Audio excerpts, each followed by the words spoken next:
Imagine ancient Egypt, around 3,000 years before Christ. Heat, sand, the air heavy with the scent of incense. Priests diligently prepare the pharaoh's body for eternity. They carefully remove all internal organs, embalming them to preserve them in canopic jars. The heart. The heart is sacred. They leave it, for according to their beliefs, it's the vessel of the soul and emotions. But the brain? Well, this jelly-like gray mass. They simply scooped it out through the nostrils with a long hook and discarded it without regret. Garbage. From the ancient Egyptians' perspective, it held no significance for the afterlife. It was merely filler. We hope you're enjoying our journey into the mysteries of the brain. If so, don't forget to like and subscribe so you don't miss new chapters of this captivating detective story. And tell us, by the way, from what city and time zone are you watching our lectures? Write in the comments. We'd love to learn about the geography of our curious listeners. Now, let's return to our main question. If the brain is a universe, where in it is your personal star? From 3,000 years ago, when the brain was considered worthless filler, to our present day, when we see it as the key to everything we are. Have you ever wondered, where exactly is your first memory stored? That very moment you ate the most delicious ice cream? Or when you first smelled the scent of spring rain? Or even just remembered that you had scrambled eggs for breakfast today? Is it a file on an invisible hard drive? Neatly recorded, saved in a specific folder. Imagine all your memories, from your first kiss to your morning coffee, are sitting on a physical shelf. It's like a vast library where each book is a separate event from your life. You open the right book and you recall everything down to the smallest detail. Sounds simple and logical, right? But do you know the catch? Scientists can't find such a shelf. For over a century, they've been racking their brains, dissecting, scanning, studying. Yet there's no specific, precise spot where your first day of school or the taste of grandma's pie resides. Not a single one.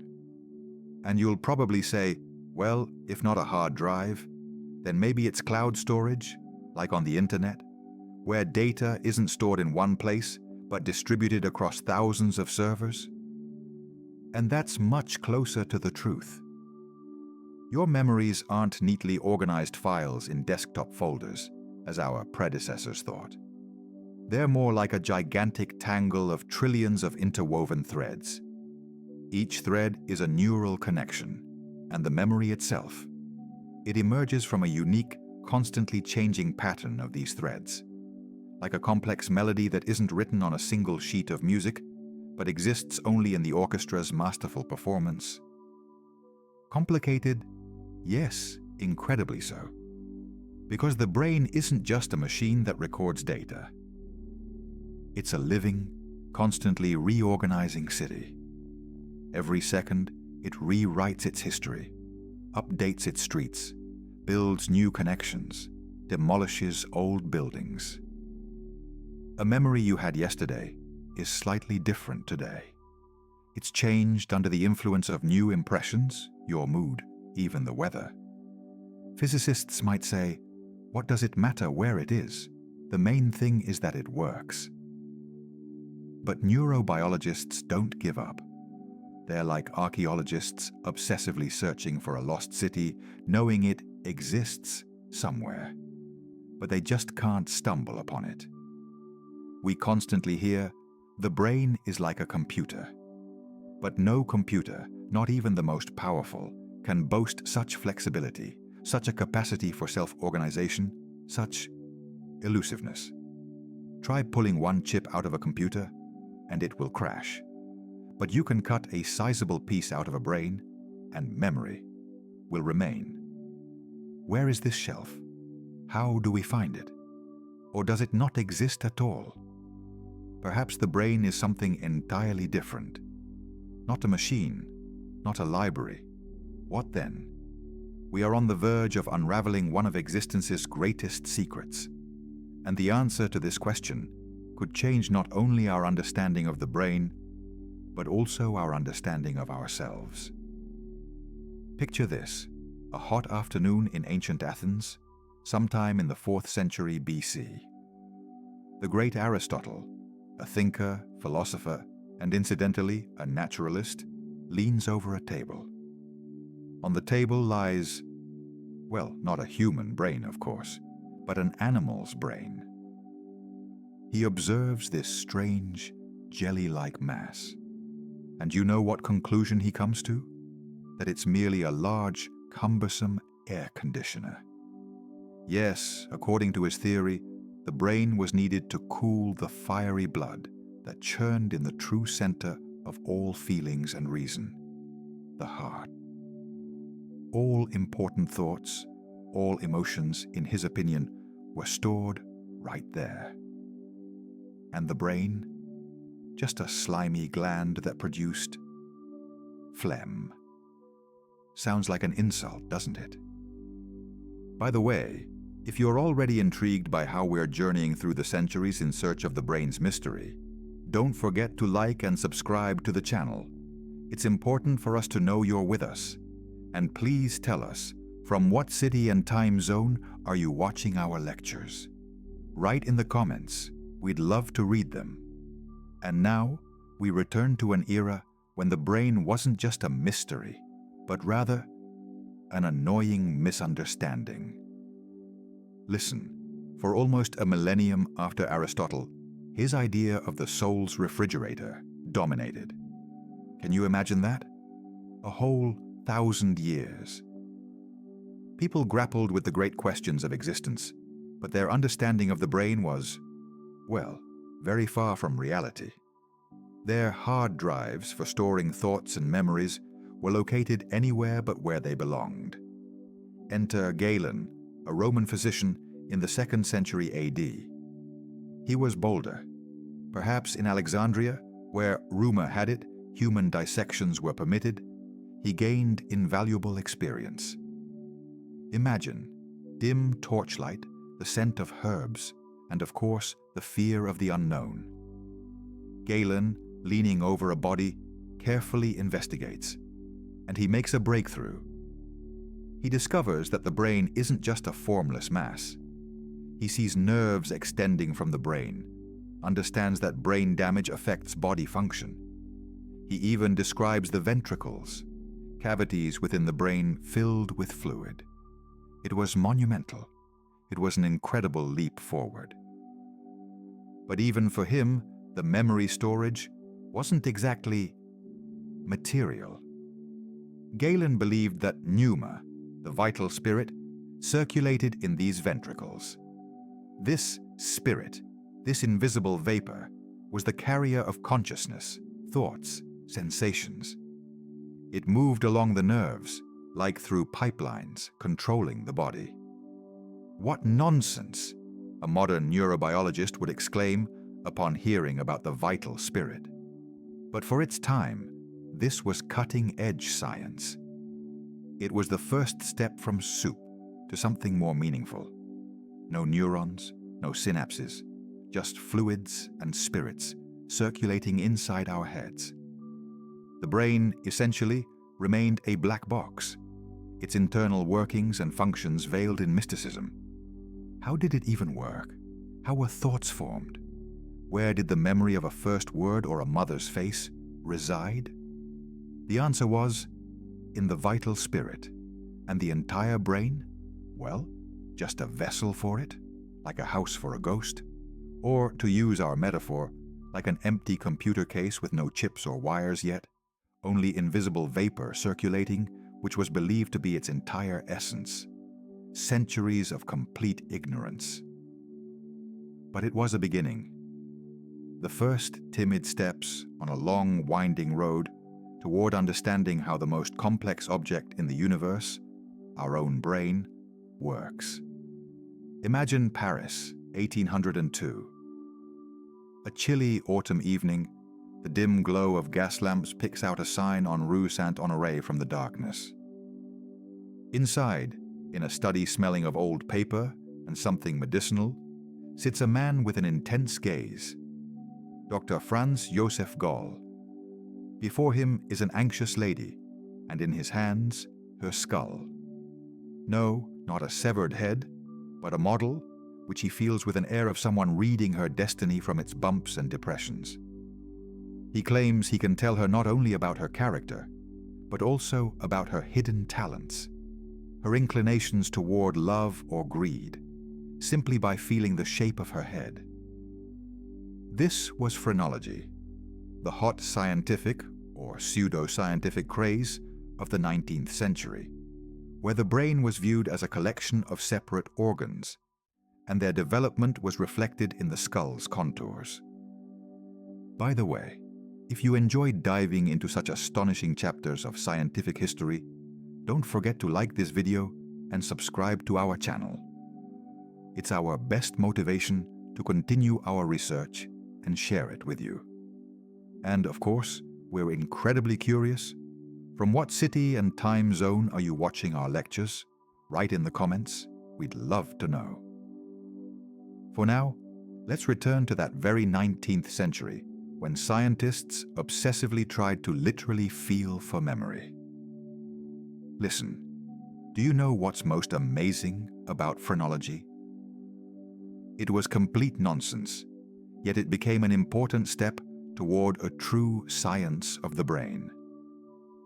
Before it, no one really considered that different parts of the brain might be responsible for different functions. But then, boom. Here you have it, a map, almost a tourist map, but instead of landmarks, it featured areas for intelligence, kindness, or even destructiveness. Funny, right? You walk into a phrenologist's office and he tells you, "Oh ho ho, you've got a rather prominent bump here, above your left ear. That means you're quite inventive, but unfortunately prone to self-deception." And the whole world goes, "Wow, that's pure science." Imagine your brain isn't some shapeless mush, but rather a kind of apartment building. And each apartment is responsible for something different. One for mathematics, another for music, a third for the ability to love cats. And phrenologists, they tried to read how large each apartment was simply by feeling the exterior wall of the building. If an apartment was large and bulged out, it meant the person was talented in that area. Critics, of course, existed. Physicists were like, "What nonsense? Are you serious? We know the brain works in a more complex way." But Gall and his follower Spurzheim were very convincing. They lectured across Europe, showcasing plaster casts of skulls, supposedly proving their theories. And the public eagerly listened. Because the idea was devilishly appealing.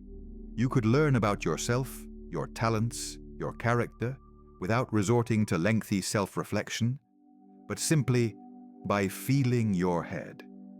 It was like an ancient horoscope, but with scientific pretensions. How simple it all seemed. But, as you've probably gathered, it didn't work.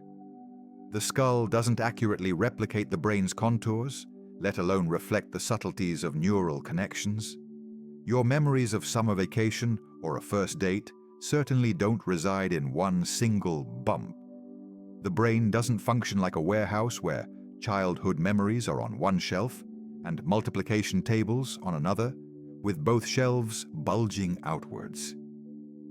However, despite all its unscientific nature, phrenology left a profound mark. It sowed the seed of the idea that different parts of the brain could perform different functions. That the brain isn't a homogeneous soup for thought, but a complex, differentiated structure. It pushed scientists to look at the brain not merely as a mysterious lump of gray matter, but as a system with a specific, albeit incredibly complex, architecture. It was a ridiculous, yet still the first step toward attempting to map the inner cosmos of our consciousness.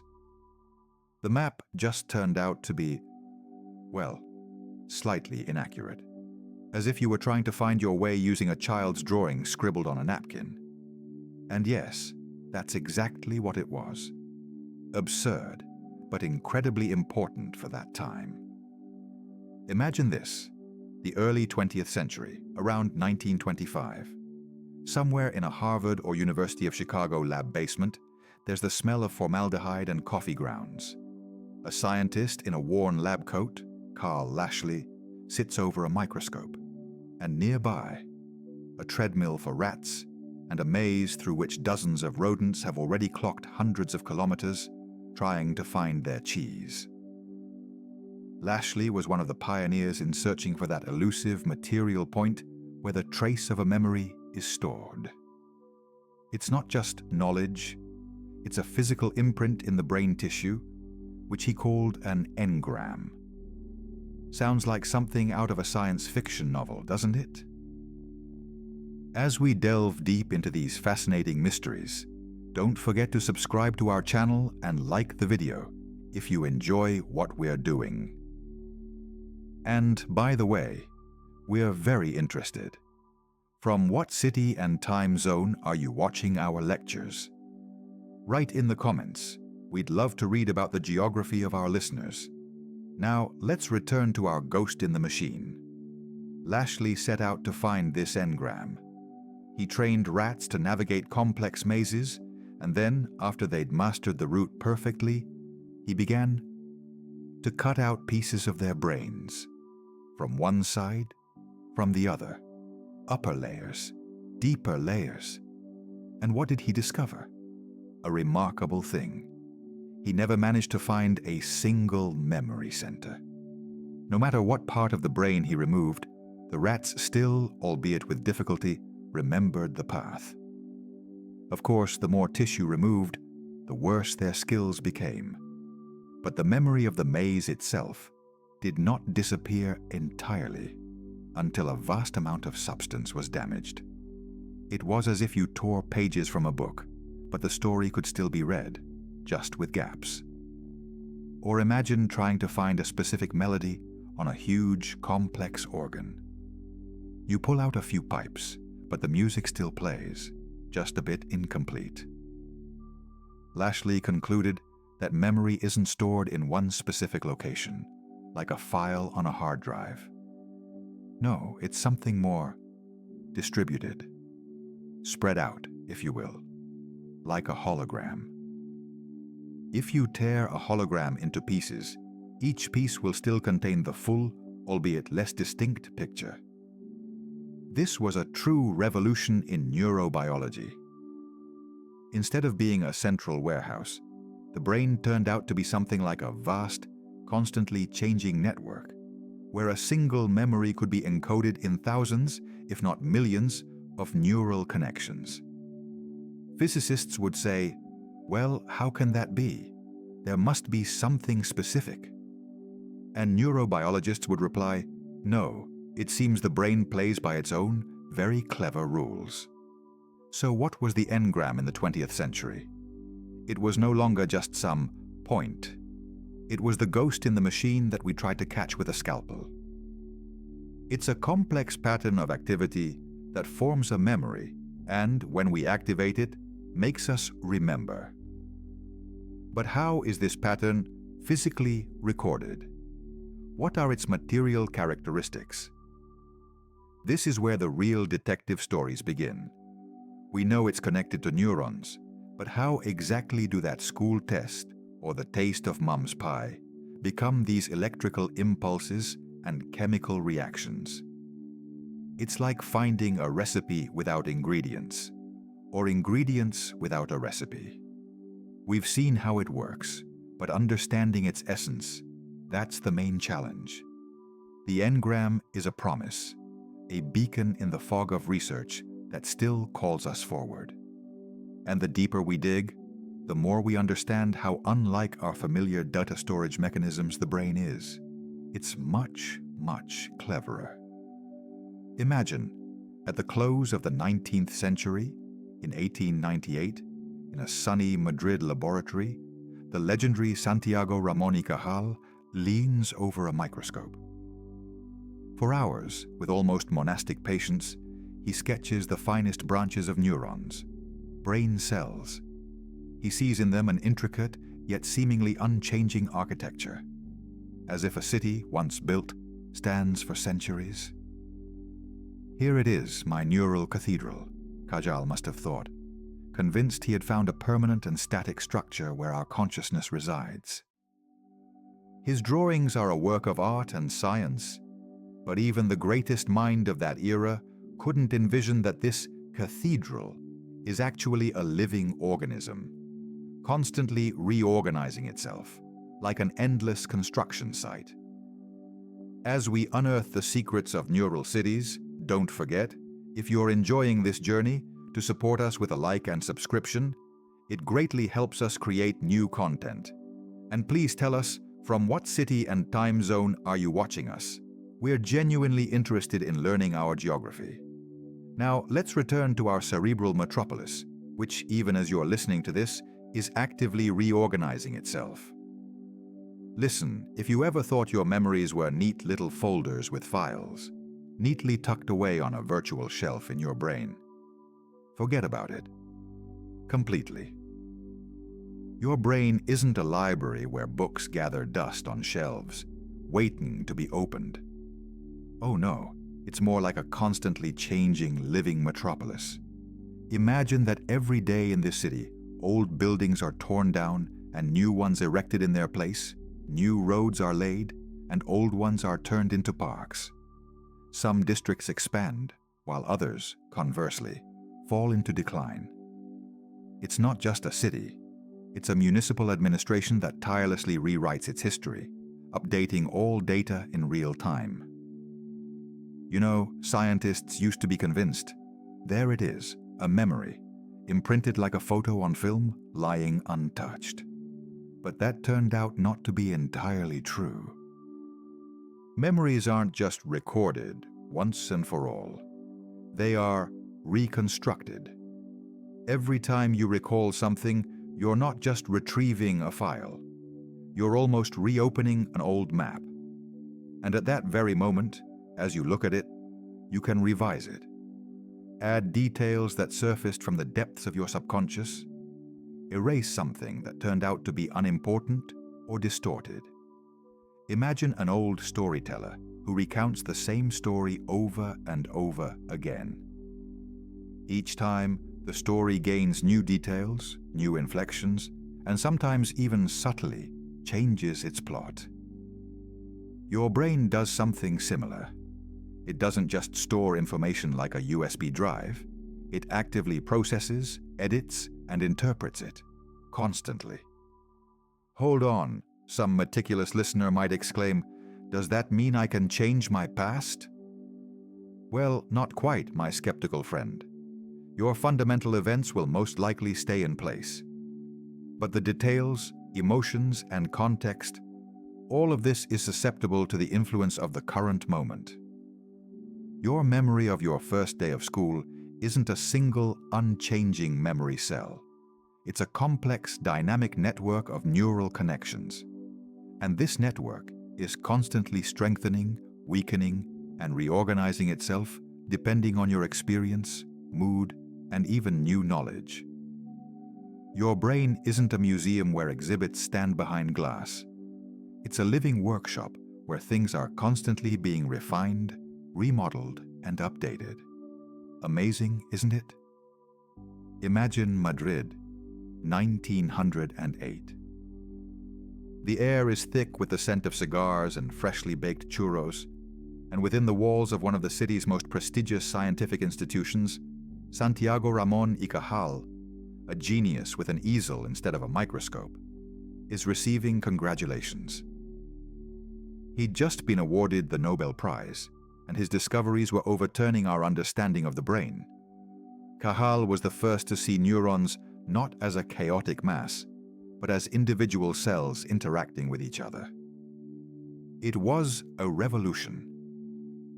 His work showed us that neurons are like electrical wires, along which thoughts and memories travel. He drew them with such detail that it seemed as if he was personally conversing with each cell. But do you know what's strangest? All the other cells, which outnumber neurons 10 to 1 in the brain, he called neuroglia, literally meaning nerve glue, just glue, background, support for the real stars. Before we dive deeper into this labyrinth of nerves and glue, I want to gently remind you. If you're enjoying our adventure through the brain's convolutions, don't forget to like and subscribe. It greatly helps the channel, and it's nice for me, your narrator, too. And by the way, where are you watching our lectures from? What city and time zone? Write in the comments. We'd love to know. Now let's return to our glue. Is it possible that these billions of cells, which many still consider merely the brain's support staff, play no role at all in how we remember, learn, and even dream? For decades, we lived with the certainty that neurons were the chief architects of memory. They were the rock stars of our brain, the prima donnas of the nervous system. And what about the others? Well, they were something like roadies, setting up the stage, hauling equipment, cleaning up after the concert. Important, sure, but the show would still go on without them, right? I'm sure many of you are thinking right now, well, yes, neurons, that's obvious. But what if it's not? Imagine an orchestra where everyone marvels at the virtuosity of the violinists and soloists, but forgets about the conductor who coordinates every movement and the technicians who ensure perfect sound. What if these technicians and conductors, that is, those billions of glial cells, don't just keep neurons functioning, but actively participate in the creation and storage of our memories? Listen, it's crazy, right? We are used to thinking of memory as neural connections, like paths in a forest that get worn down when we learn something. The more worn the path, the better you remember. But no. It turns out these glues, astrocytes, oligodendrocytes, microglia, aren't just passively observing. They actively intervene in neuronal function. Astrocytes, for example, are like star-shaped overseers. They envelop synapses, the contact points between neurons. They can regulate how well neurons communicate, strengthening or weakening their signals. It's as if someone not directly part of the conversation could subtly turn a volume knob, making some words clearer and others almost inaudible. Oligodendrocytes are the masters of insulation. They wrap neural wires in a myelin sheath, accelerating signal transmission 100-fold. Without them, our brains would operate like an old dial-up modem. And microglia? They're our internal police and cleaners, maintaining order, clearing debris, and responding to any inflammation. But here's the question. Are these functions merely support, or something more? What if they aren't just glue holding structures together, but active builders who themselves form the foundation and walls of the memory building? What if they don't just provide energy, but essentially record part of the information? Many scientists now lean toward the idea that without the involvement of glia, without this nerve glue, full memory function is impossible. Physicists are like, what nonsense? And neurobiologists, well, why not?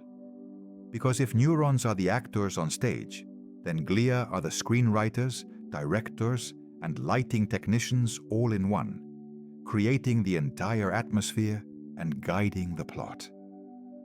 It's like the recipe for perfect borscht. You might know all the ingredients, beets, cabbage, meat, but the real magic happens not just because of these ingredients, but thanks to how they interact, how they slowly simmer, how the seasonings change their flavor. And these seasonings, that's glia. They might not be the main dish, But without them, borscht is just a bunch of boiled vegetables. So perhaps we're looking for memory on the wrong shelf. We are focusing on one type of storage medium, while information might be distributed across all components of the hard drive. And if that's true, then our understanding of the brain and its capabilities expands to absolutely fantastic scales. Great Britain, late 1970s, early 80s. A young student from Sheffield University, outwardly completely normal, successful in mathematics, with above-average academic performance, consults doctors for a mild headache. He undergoes an MRI, and that's when the real drama begins. The scans, instead of the expected dense convolutions of gray matter, showed doctors an almost empty skull cavity, filled with fluid. His brain, essentially, was a thin layer of tissue, only 1 millimeter thick, pressed against the walls of his skull. 90% of his brain volume was simply missing. 90% Carl. And this guy wasn't just living. He was studying, socializing, had above-average intelligence with an IQ of 126 points. Listen, if you enjoy delving into such mysteries of the human brain, then right now, don't forget to like and subscribe to the channel if you haven't already. And also, by the way, tell us, from what city and time zone are you watching our lectures? Write in the comments, we'd love to know. Now, let's return to our student. How was this even possible? Neurobiologists, accustomed to the idea that more brain meant higher intelligence, were simply dumbfounded. Where were his memories stored? Where was his personality, his mathematical abilities, his humor? In this incredibly thin layer? This case, like many others documented by Professor John Lorber, became known as the empty space paradox. It literally shattered the notion of the brain as a simple hard drive with fixed compartments for each function. Imagine a multi-story archive where every memory folder sits on its own shelf. And then suddenly, one morning, you arrive to find that 9/10 of the building has simply vanished, dissolved into thin air. Yet all the staff, all the records, all the data, they're intact, somehow condensed into the remaining 1/10. Fantasy. But the brain can do that. This paradox is the clearest proof of our brain's incredible plasticity and redundancy. How would you hide important documents if you knew that 90% of the storage could disappear? You'd make many copies, scatter them in different corners, and even better, you'd devise a way for one part to restore everything else. And our brain, it seems, does exactly that. It doesn't just store information like files on a computer. It reorganizes itself, adapts, utilizes every opportunity. Memory isn't stored in one specific spot. It's distributed, like a hologram, each piece of which contains information about the whole. Or, if you prefer, imagine a city where not just the buildings, but all roads, all communications are constantly being rebuilt to ensure maximum efficiency, even if a part of the district disappears. If one route is blocked, the system instantly finds 1,000 detours. Your memories aren't file.doc in a folder called Memories School First Day. It's more like a complex, dynamic network of connections that can relocate or be duplicated. And what if not only neurons are involved in this process? We talked about glial cells, once considered glue. But what if they are those very invisible archivists or repairmen who help rebuild this complex network when something goes wrong? What if they are the ones creating this incredible backup copy of memory, scattered throughout the remaining tissue? Neurobiologists are like, we always thought it was all about neurons. This changes everything. And scientists studying glia. Well, what did we tell you? this empty space paradox forces us to re-examine the very concept of memory localization. It shows that the brain isn't a static map where each spot is responsible for one thing. It's more like a living, breathing system, capable of incredible compensation and reallocation of its functions. This means your memories aren't just a set of data.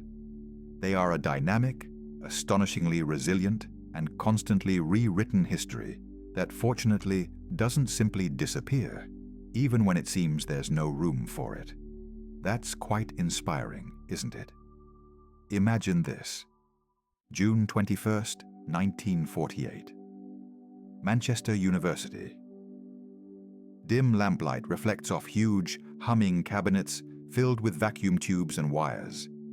The air smells of ozone and anticipation. Here, in this lab, the Manchester Baby is launched.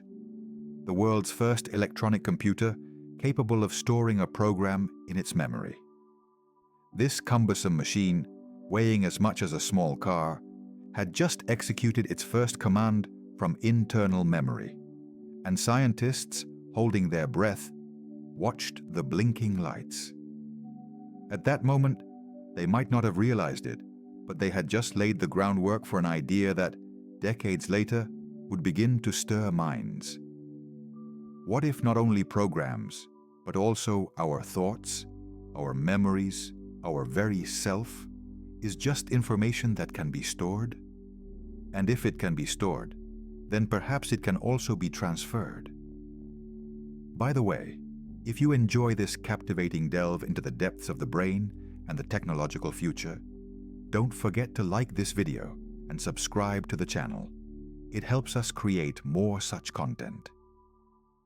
And also, I'm very interested to know, from what city and time zone are you watching our lectures? Write in the comments. We'd be very interested. Now, let's return to the main question. If our memories are not ephemeral flashes in consciousness, but quite tangible data, albeit incredibly complex, could we ever copy them, download them, upload them into a new body? Here's the question. If our brain isn't just a mysterious black box, but something like a biological hard drive, as we discussed in previous sections, then why not try to back up? Why not transfer the data to a more powerful or even immortal medium? Skeptics would immediately object, "Come on, the brain isn't a flash drive. It's an incredibly complex system that's constantly changing, adapting, creating new things. It's not just files lying there." And they would, of course, be right. It's not just a bunch of JPEG files with your childhood photos. It's more like an incredibly dynamic, self-learning supercomputer that simultaneously acts as the operating system, all the applications, and your personal data. But let's imagine a little. Imagine we've finally deciphered the neural code. We've learned to read the patterns of connections, the strength of impulses, the chemical markers that are your memories and personality. Thousands of terabytes of information, billions of neural connections. And now, imagine a world where all this data could be digitized, translated from gray matter into bits and bytes. What would that mean? Could we upload ourselves into a computer? Or even more shockingly, upload someone else's experience? Imagine you wake up one morning and decide you need to become an expert in quantum physics, or play the guitar masterfully. And instead of long years of learning, you simply download these skills, like in the Matrix movie. Remember, I know Kung Fu. That would be the fastest way to humanity's evolution, or the fastest path to complete chaos. Neurobiologists now look at this with cautious optimism. After all, if memory is a physical imprint, then sooner or later we'll find a way to read it, and possibly to record it. It's like transitioning from papyrus scrolls to hardcover books. Then, to microfilms, then to flash drives, and finally to cloud storage, where your memory, your knowledge, your skills, all of it is accessible from anywhere in the world, at any moment. But then a dizzying question arises. What does this mean for our self? If I can be copied, does that mean there can be 2, 3, 10 copies of me? Which one is real? And what if we could not only upload but also download someone else's experience? Entire lives lived by other people? Remember how we discussed the Engram, that elusive trace of memory. If we can find and isolate it, then essentially we'll have found the files of your personality. But this isn't just a question of technology. This transcends pure biology and physics. It's what makes us ponder the very essence of being human.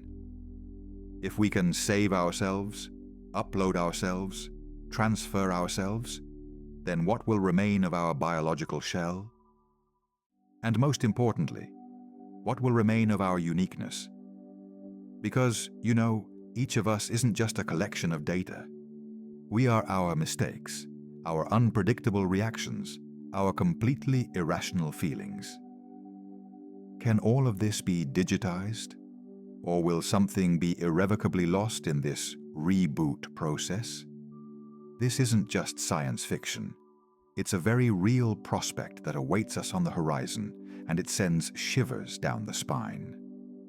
Imagine England at the end of the 17th century. Cold December, 1694. John Locke has just released his An Essay Concerning Human Understanding. London coffeehouses are abuzz with debate. Young scientists and philosophers, puffing on pipes, heatedly discuss a new revolutionary idea. What makes a person? A person. Locke proposed a bold assertion for its time. Your personality, your self, it's not some immaterial substance, not a soul in its pure form, but the continuity of consciousness and memories. That is, you are you because you remember who you were yesterday. It seemed like such a simple thought, but from this moment began our eternal philosophical quest. If I am my memory, then what happens if that memory could be extracted? Listen, before we get completely lost in the thickets of philosophy, if you're enjoying what we're discussing here, don't forget to like and subscribe. It really helps us continue digging into such profound topics. And please tell us, from what city and time zone are you watching our lectures? Write in the comments. We're very interested to see how far our thoughts travel. Now, let's return to our main puzzle. So, let's return to Locke, but in the realities of the 21st century. We've almost learned how to find engrams, those very physical traces of memories.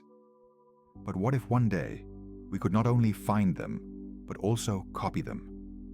1,001 stories, all your skills, all your jokes, all your tragedies, in a single file.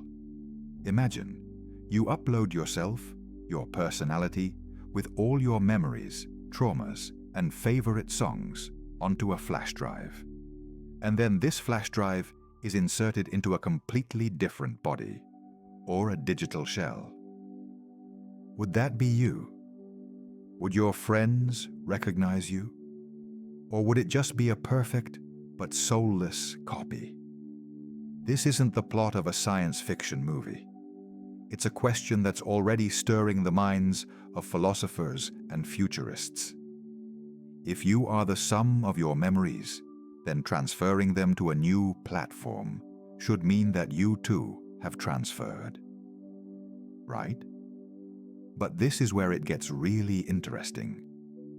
Philosophers are like, hold on, hold on, hold on. What about unique experiences that can't simply be digitized? What about intuition and the entire spectrum of emotions that comes with every lived second? Imagine your brain not just as a hard drive, but as your entire home. You can copy all the books from the shelves, memories, but that won't copy the home's atmosphere, the warmth of the fireplace, the smell of coffee, the habit with which you pick up a cup with that specific hand. All these elusive yet fundamental nuances, that's your self. Or, as they say, the ghost in the machine. It's not just the sum of its parts, it's something more. And what if, during the copying process, they decide to edit? Remove that awkward story from the office party? Or add new memories of heroic deeds that never happened?